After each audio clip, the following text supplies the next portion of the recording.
eighth point is about propagating, and it's really easy to do.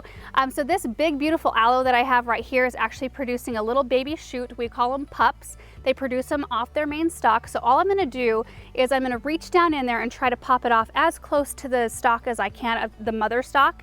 I just repotted this aloe, so I really don't want to take the whole thing out of its container and upset the balance. So I'm going to try to do it this way.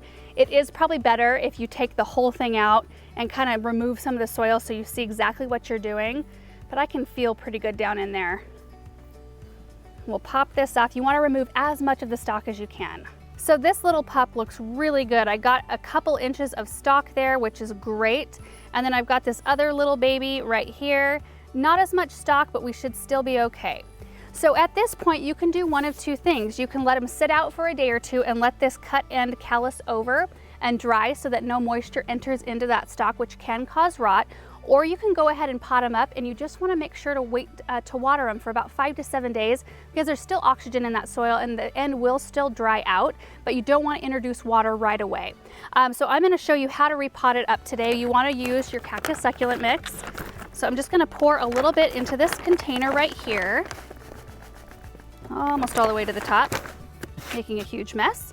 Okay, and I do want to pack that soil down pretty firmly, and then I'm just going to make a nice deep hole in there, and that's where I will take my aloe and I'll push it down in here.